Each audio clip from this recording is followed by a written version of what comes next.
안녕하세요. 심소장 창업을 부탁해. 자, 두 번째 촬영입니다. 식사하셨어요? 첫 번째 촬영을 마치면서 이제 제가 어, 찍었던 완성본은 아니죠. 그냥 이제 뭐 찍었던 이제 풀 영상을 확인을 했어요. 확인을 하면서 제가 느꼈던 게 뭐냐면은, 이게 제가 처음에는 촬영을 준비하면서 이제 콘티라고 하죠. 막 이렇게 처음에는 아나운서처럼 이렇게 해볼까 막 정자세로워져. 아무래도 이제 정보를 전달해 주는 거기 때문에 좀 이렇게 해서 해볼까라는 생각도 해봤었고요. 아니면은 막 재밌게 막 까불면서 뭐 이런 것도 해볼까라고 해서 이제 여러 의 컨셉으로 촬영을 진행을 해봤습니다. 해봤는데 이게 불편해요. 뭐든지 불편해요. 뭐든지 불편해서 그냥 편하게 제가 얘기하는 그게 제일 낫겠다. 그리고 뭐첫 촬영을 하면서 느끼는 건데 뭐냐면은 이것도 뭐 새로 저처럼 이제 유튜브를 이렇게 촬영하시는 분들에게 도움이 될지 모르겠지만 비행기 소리가 날아가는데 소리 들어가는지 모르겠다. 아무튼 음, 이제 물론 처음부터 자기가 뭐 어떤 정보를 전달하기 위해서 머릿속에서 뭐 모든 게 이제 다 있는 분들도 있겠죠. 그래서 뭐 주저리 말씀을 잘 하시는 분들도 있을 거예요. 뭐 그런 분들을 제외하고서 저처럼 이제 어느 정도의 대본을 준비를 하고 그에 따라서 이렇게 쭉쭉쭉 연결시켜 나가시는 분들이 많을 텐데 제가 해보니까 대본이 있으면은 몇 줄을 못 읽어요. TV에 나오는 아나운서 분들, 뭐 뉴스 진행하시는 분들 카메라 보면서 막 쫙 대본 읽잖아요. 그렇죠? 이게 아나운서 분들 정말 대단하십니다. 안 됩니다. 그냥 편하게 자기가 하고 싶은 말 하는 게 제일 편하고요. 그리고 앞으로 제가 이제 저의 채널에서 할 재밌게 뭔가 했으면 좋겠다고 생각했는 게 이제 많지만은 그 중에서 이게 살아있는 무삭제 무삭제보 영화도 무삭제가 재밌잖아요. 그죠? 감독판. 그죠?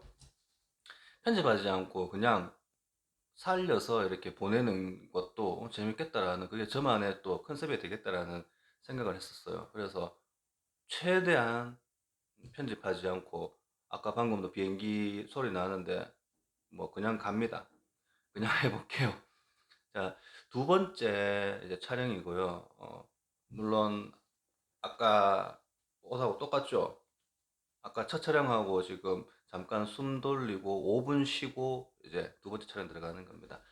2분 59초 3분 1초. 자, 라이브 살아있죠? 그죠? 뭐, 무삭제입니다. 그냥 갑니다. 뭐죠? 네네. 지금 이제 두 번째 촬영의 주제를 제가 이제 어떤 걸로 하려고 이제 그동안 이제 마음을 먹고 있었냐면은 지금이 현재 촬영하는 날짜가 지금 10월 9일이에요. 한글날. 빨간 날이죠. 빨간 날. 쉬는 날 나와서 지금 이러고 있습니다. 어, 조금 있으면 10월 26일이죠. 26일 되면은 이제 공인중개사 제 30회 시험을 실시하게 됩니다. 매년 시험의 응시자 수가 제 기억으로는 뭐한 20만 명 가까이 되는 것 같아요. 계속 꾸준하게 늘고 있죠. 20만 명 가까이 되고 그 중에서 합격자 수는 한 20% 정도, 20%에서 25% 사이에서 이제 거기에서 왔다 갔다 하는 것 같은데 어, 대단합니다. 사실 제가 공부를 해본 경험자 입장으로서 많이 어렵습니다. 많이 어려운 시험이고 그리고 뭐 집중을 해가지고 공부를 해야 되는 거고 사실 또 우리가 그 많은 과목들이 있죠. 뭐 민법, 학개론, 공법, 세법, 중개사법, 뭐 공시법, 법 많습니다. 그 법 실무에 들어오면 뭐 조금은 어느 정도 한 10%, 20%는 써먹습니다. 근데 실무에서는 그거 아무것도 필요 없습니다. 실무는 다릅니다. 실무는 실전입니다. 차라리 공부하면서 손님 이제 매물 확보하는 법, 아니면 손님 응대하는 법, 그죠? 뭐 그런 걸로 가르쳐 줘야 되지. 쓸데없이, 쓸데는 없는 거 아니죠. 나름님들이 하시는 거에 준비해가지고 또 대단하신 분들이 또 하시는 거기 때문에. 아유, 큰일 났습니다. 지금 오늘 지금 해야 할 얘기가 지금 5분. 자, 두 번째 영상 주제 먼저 들어가겠습니다. 그래서 지금 이제 시험을 치시고 이제 예비 중개사님들에게 이제 전하고 싶은 거를 이제 하려고 하는데, 네, 보이죠? 음, 자, 요거 대본입니다. 부동산 사무실을 구하는 법. 자, 내가 이제 자격증을 땄습니다. 자격증을 땄고, 기존에 뭐 이제 중개업을 하시다가 자격증을 따시는 분들은 문제가 없겠지만은, 기존에 다른 사업이나 다른 업이나 다른 직장 생활을 하시다가 이제 자격증을 따셔가지고, 아, 나 중개업을 해야 되겠다 하고 뛰어드시는 분들, 그분들은 물론 사무실을 구해야 되겠죠. 그래서 일을 배워야 되겠죠. 그죠? 일을 배울 때, 뭐 어떤 거를 좀 주안을 염두에 두고서 이제 사무실을 구해야 될지, 그 부분에 대해서 한번 얘기를 해보도록 하겠습니다. 아마 조금은 도움이 될 거라고 생각합니다. 왜냐면은 제가 이제 저도 처음 초창기 시절에 있었을 거 아니에요. 그죠? 그래서 사무실을 구할 때, 뭐 여러 가지 요걸 처음부터 알았더라면, 그러면은 이만큼의 또 뭐 시행착오라든지, 착오까지는 아니겠죠. 그죠? 뭐 좀 경험하지 말아야 될 것들, 이런 것들을 경험하겠는데, 이것도 물론 저의 자산이 되겠지만, 그래도 저보다 이 영상을 보시는 분들이 조금 더 저보다는 순탄한 길을 가시게끔 하기 위해서 제가 말씀을 드려보도록 하겠습니다. 자, 사무실을 구할 때는 있지 않습니까? 제일 첫 번째는, 자, 뭐죠? 아, 나의 성격과 특성에 맞는 그런 중개 업무를 먼저 선택을 하라는 겁니다. 자, 예를 들어서 가령 이런 게 있습니다. 자, 원룸을 이렇게 중개를 하시는 분들이 있고, 그리고 뭐 극단적으로 원룸과 토지를 비교해 보도록 하겠습니다. 원룸을 중개하시는 분들이 예를 들어서, 자, 이거는 그냥 객관적인 얘기입니다. 그죠? 음, 나이가 연세가 있으신 60대가 넘으신 어르신께서, 남자분의 어르신께서, 아니면은 나이는 젊지만 뭐 좀 이렇게 인상이 좀 험악하거나, 그죠? 뭐 그런 분들이 원룸 중개를 한다. 원룸의 손님들은 대부분 이제 젊은 학생들이라든지 뭐 이런 분들이 많습니다. 그러면은 이게 서비스 업종이에요. 서비스 업종이기 때문에 어 친근하게 다가가야 되지 않겠어요. 그죠? 그리고 우리가 뭐 원룸이면 방을 안내를 할 때 어떨 때에는 사람이 살고 있는 집에 찾아가 가지고 안내를 해야 될 수도 있습니다. 그랬을 때 소비자들이 느꼈을 때 가장 편한 거는 뭐냐면은 자기 나이 또래이거나 아니면 여성분들이거나 이랬을 경우에는 좀 더 쉽게 문을 열어줄 수가 있겠죠. 그죠?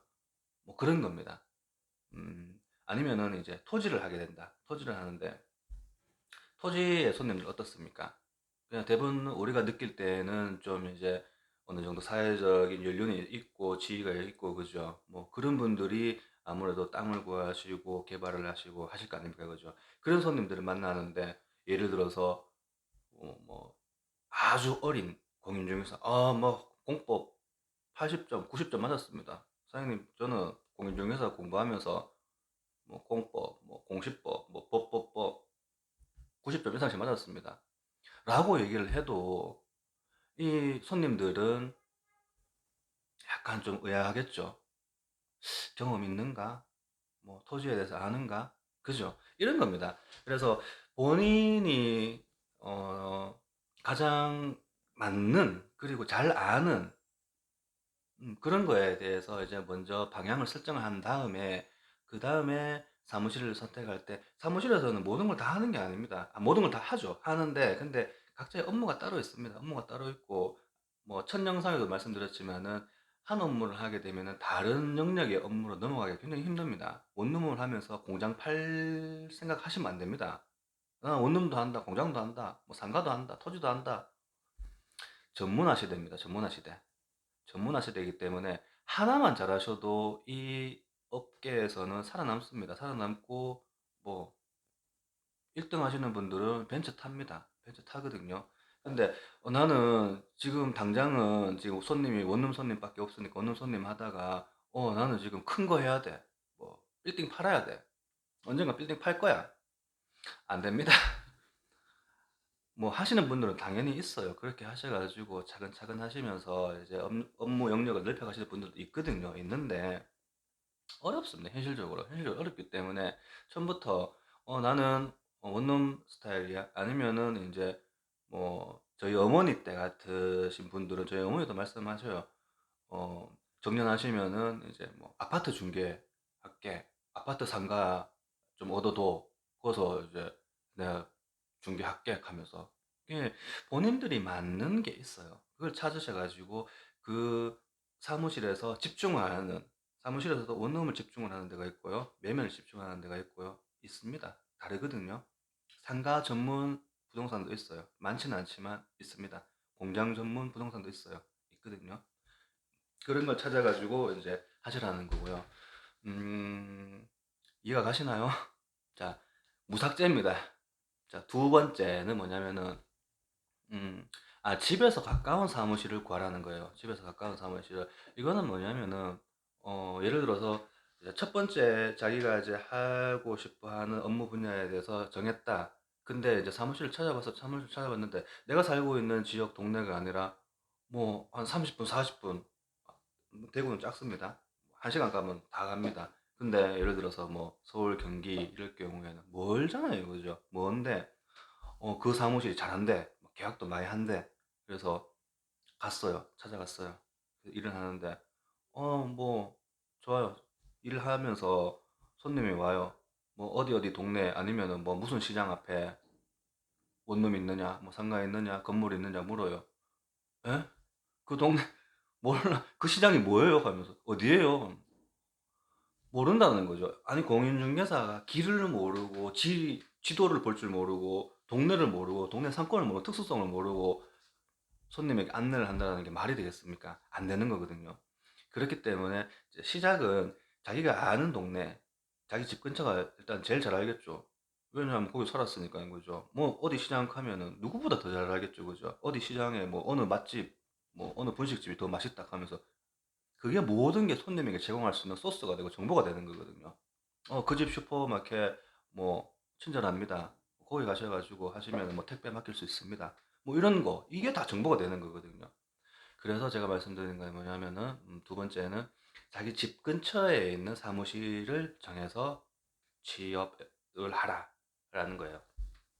자, 세 번째는 뭐냐면은 이거는 세 번째는 아주 중요합니다. 세 번째는 뭐냐면은 자, 내가 이제 집 근처에 있는 사무실을 정했어요. 사무실 정했으면은 이제 어 뭐 물론 보통의 부동산 사무실 같은 경우에는 직원을 상시적으로 모집을 합니다.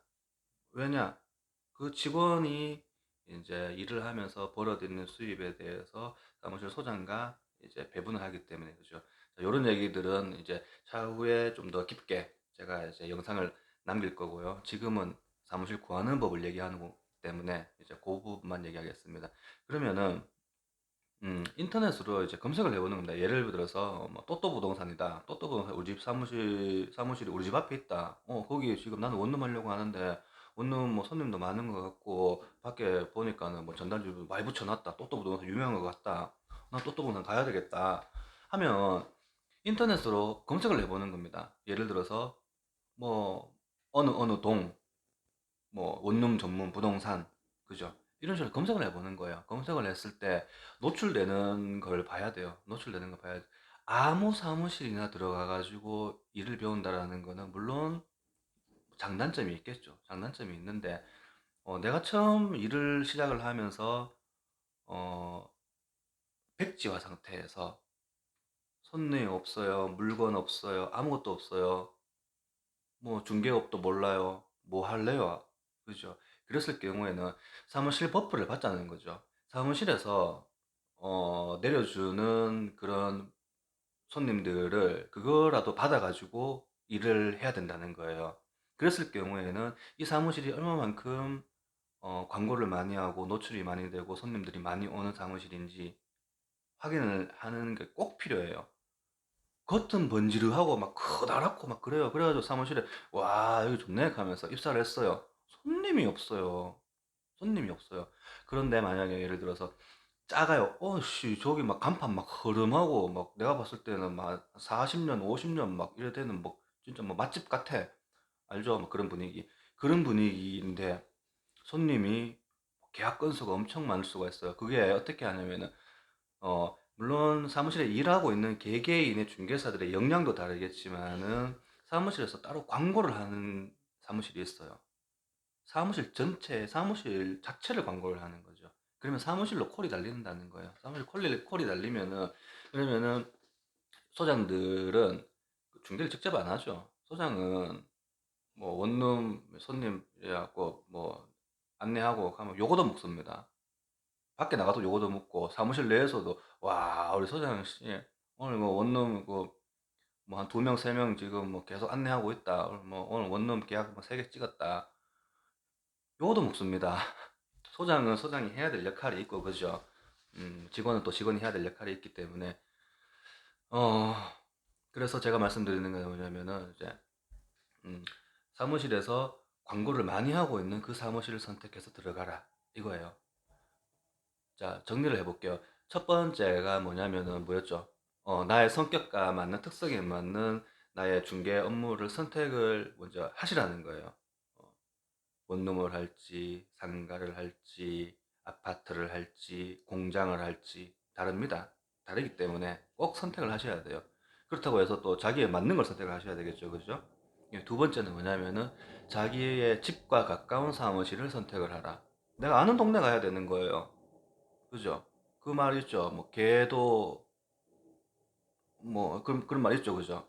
아는 동네를 가야지 소비자들에게 많은 다양한 정보를 전달해 줄 수가 있는 거고 내가 그래도 또 뭔가 전문성이 드러난다는 거예요. 우리 중개사의 전문성은 뭡니까? 그 지역의 특성이라든지 그 물건의 특성을 확실하게 정보를 전달하는 게 저희의 업무 아닙니까? 그죠? 그런 거고요. 세 번째는 내가 그 정했는 그 사무실이 광고를 많이 하는 회사인지 아니면은 진짜 뭐 소장이 그냥 천에 뿌려놓고 직원들이 그냥 이렇게 막 열심히 각계 전투로 그런 데가 많아요. 많기 때문에 제가 설명드리는 거거든요. 사무실 입사를 했는데 뭐 직원들은 뭐 표정도 다 밝아요. 밝고 뭐 소장님 그 인상도 좋아요. 인상도 좋으신데 뭐 전부 다 관리를 안 해줘. 가면은 떨름 가만히 앉아 있어요. 하루, 이틀, 3일, 4일 시간만 가는 거예요. 사무실에 계속 앉아 있어요. 밥 먹으러 갑시다. 예, 밥 먹으러 가시죠. 이러면은 세월 흘러갑니다. 세월 흘러가는 거 금방이에요, 진짜. 금방이에요.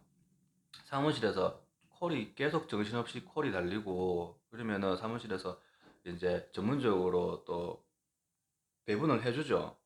자, 요번 콜은 부장님, 요번 콜은 과장님, 요번 콜은 자, 뭐 누구 이런 식으로 해가지고 손님들을 계속 뿌려줘요. 물론 그거는 이제 수익률에 대해서 이제 나누는 게 있지만은 처음에 내가 아무것도 없는 백지화 상태에서는 그렇게 해서라도 업무를 익혀야 된다는 거거든요.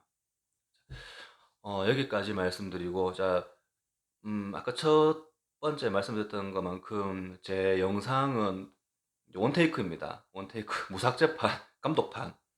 이거 괜찮네요. 그냥 뭐, 이게 더 편하네요. 편하고, 저한테 제 스타일에 맞는 것 같아요. 물론 제가 말하는 거 있어가지고, 이제 생각했던 거를 100% 다 전달을 못했겠죠. 못했겠고, 아쉬운 것도 남을 거고, 좀 아쉬워야지, 그죠? 다음을 또 약속해가지고, 또 다음에 내가 또 못했던 추가 설명, 보충 설명 해드릴 수가 있는 거고, 영상이 길어지고 있어요. 18분 50초. 10분 안에 끊으려고 했는데, 제가 굉장히 수다스러운 사람이었네요.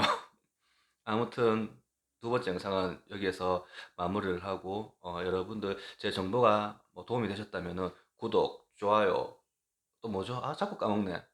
댓글 남겨주세요. 자 10만, 100만, 1000만 갑시다.